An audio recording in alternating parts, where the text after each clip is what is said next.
Hola, ¿cómo están todos? Un saludo cordial para todos ustedes. Para continuar con la serie de videos que venimos realizando, en esta ocasión con la parte 3 de proyectos de fibra óptica, vamos a ver los temas competentes al levantamiento de información para realizar un tipo de enlaces de estos. Habíamos visto ya pues cómo era una instalación de planta externa y los elementos que le acompañaban para complementar la fibra óptica. De esta forma, pues la complementación que hay en la certificación del OTDR, que ya lo vimos tiempo atrás.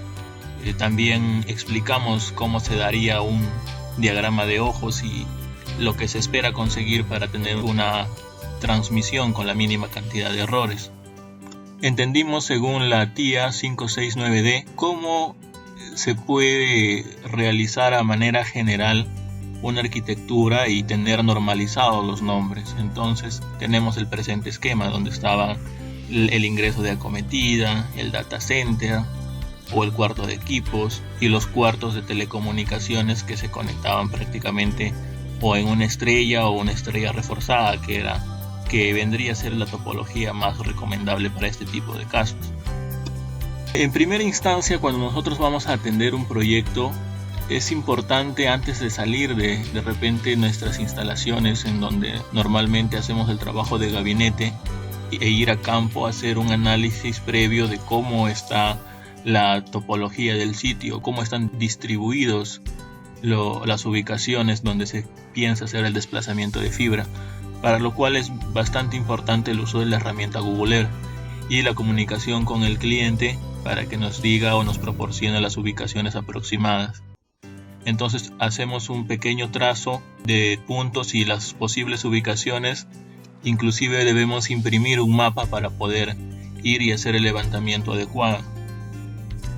Con esa información a nivel de Google Earth hacemos un pequeño boceto de conexión para que el cliente lo valide y ver si efectivamente en campo esto está cubriendo la necesidad que él tiene, y si no es así, sobre este diagrama aproximado que habíamos realizado, hacer las correcciones acorde a lo que el cliente está buscando. Es importante, como ya había dicho anteriormente, atender el requerimiento sabiendo qué fin va a tener la red de fibra óptica que se quiere desplazar. En este caso, por ejemplo, estamos haciendo un recorrido en campo para la verificación de medidas y la verificación de infraestructura. ¿A qué me refiero? En cuántos postes existe. Acá, por ejemplo, por dónde podría venir el cable, por dónde podría venir las rutas de cableado, hacer la toma de fotografías panorámicas y en 360 grados, sobre todo de los puntos terminales donde se van a ubicar los equipos con el enlace de fibra óptica. También podemos darnos cuenta en estas circunstancias o en este entorno las condiciones subestándar, como por ejemplo que la fibra tenga que cruzar una vía de tránsito, o como por ejemplo la fibra tenga que cruzar un río, o la fibra tenga que cruzar por debajo de una línea de alta o media tensión. Entonces, inclusive hay más. Entonces todas esas condiciones son registradas en la visita previo al análisis que ya hemos realizado con la ayuda del Google Earth. Hacer los registros es muy importante en estas circunstancias. Nosotros hacemos los registros de la información que nos puede dar el campo sin necesidad de que el cliente nos lo haya dicho, porque no necesariamente el cliente pues es un experto, pero nosotros sí. Entonces hay dos formas para saber exactamente dónde estamos tomando las fotografías y los registros. Hay que necesariamente utilizar una herramienta GPS, pero podría ser una herramienta GPS dedicada como esta que estoy señalando aquí, que es un equipo GPS Garmin, en este caso un ETEX 30. O también lo que podríamos realizar es que con nuestro equipo, que hoy en día, los equipos smartphones son bastante avanzados, pero tener en cuenta que la zona al menos tiene que tener cobertura móvil, por lo menos 3G, de tal forma de que nuestro equipo esté activado con el GPS siempre en todo momento y tomar las fotografías. Y cuando llegamos a oficina o en el mismo campo, si tenemos un tiempo, vía el software que se llama Time to Photo, adicionar esas coordenadas que indirectamente el celular va registrando en nuestra fotografía, pero no lo muestra.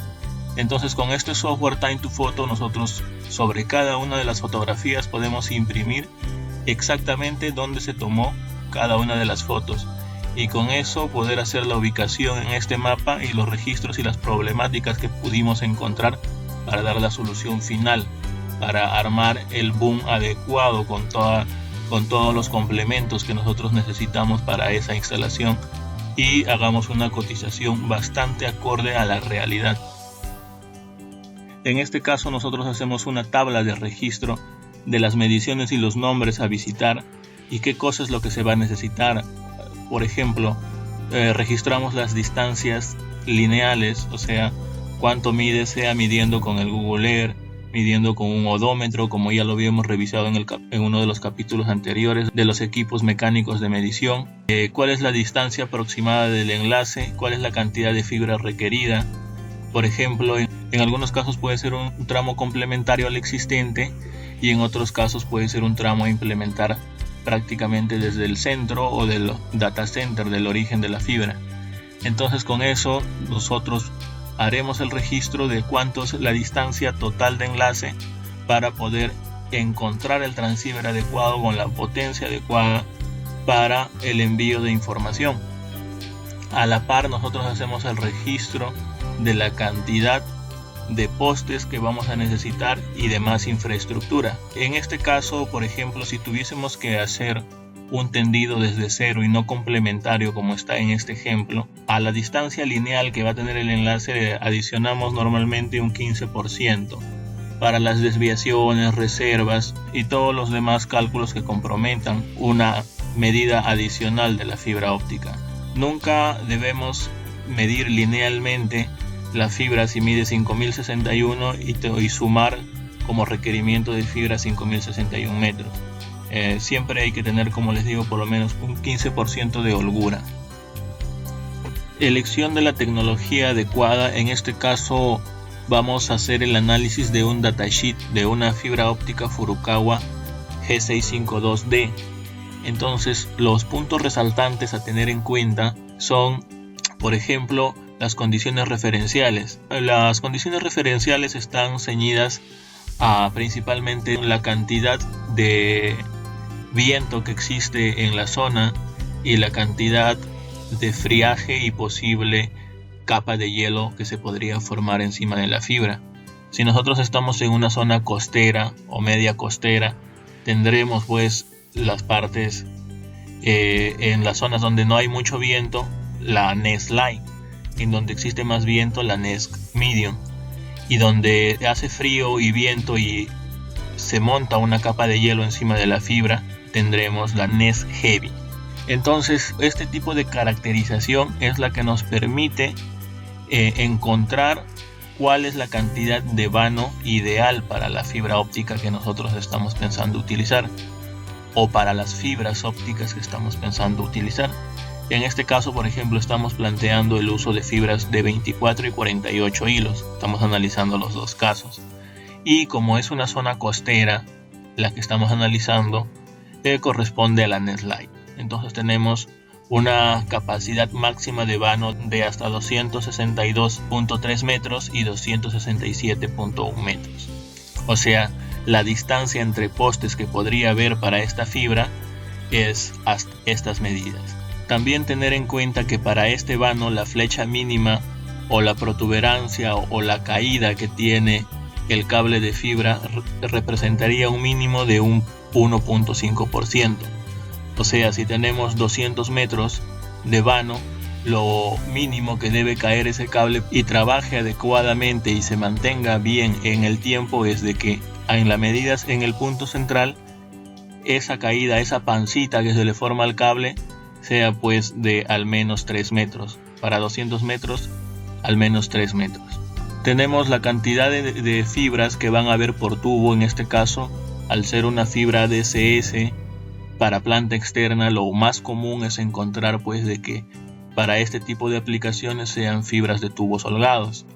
Entonces, si tenemos unas fibras de 4 tubos, entonces para una fibra de 24 hilos tendremos que van a tener 6 hilos por tubo. y para una fibra de 48 será una construcción de 12 fibras por tubo. También tenemos que analizar las características de dimensión física, en este caso para seleccionar los preformados existentes que hay en el mercado para que la instalación de la fibra se haga acorde a la disposición de material, y de acuerdo a la medida de las características físicas de las fibras, también esos materiales de retención y suspensión tendrán un precio acorde.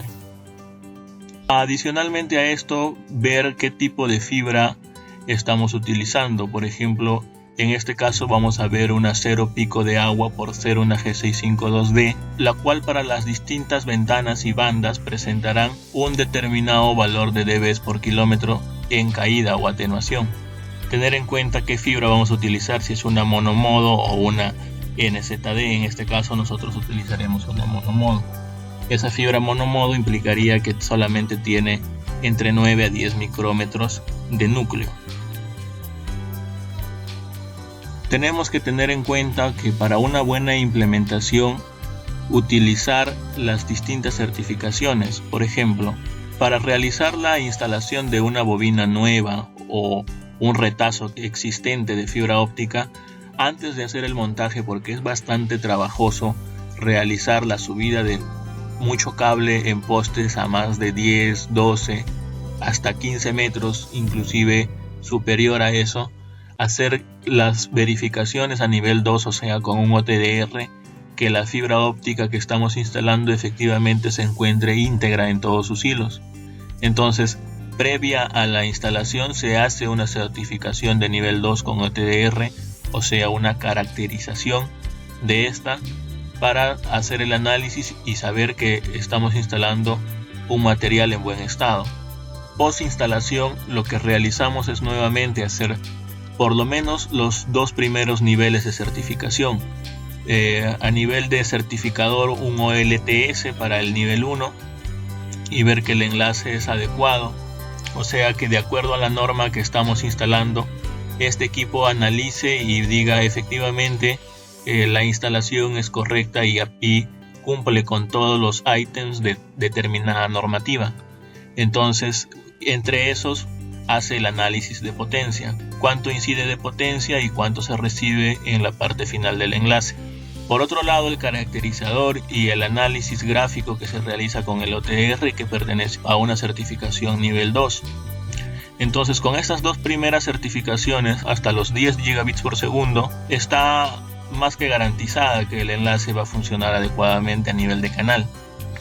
Sin embargo, para enlaces superiores a los 10 gigabits, en la gran mayoría de casos, sea para una red de transporte SDH o DWDM, es importante la aplicación de la medición PMD, que, como ya lo habíamos explicado anteriormente, mide el retraso de las 2 componentes del pulso electromagnético, que en este caso es luz, porque estos retrasos, esta diferencia de pulsos entre las componentes, puede ocasionar distorsión en la información.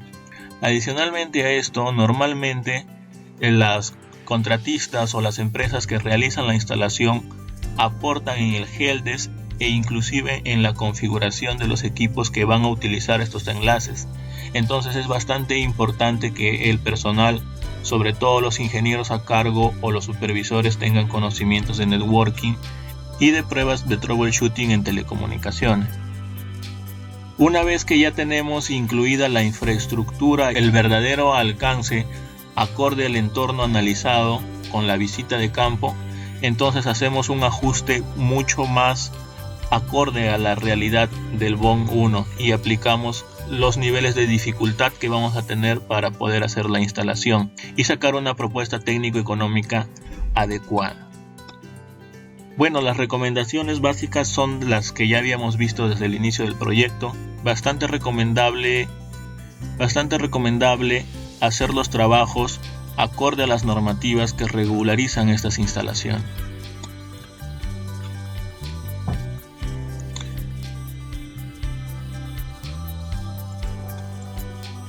Bueno, eso es todo. Muchas gracias con todos.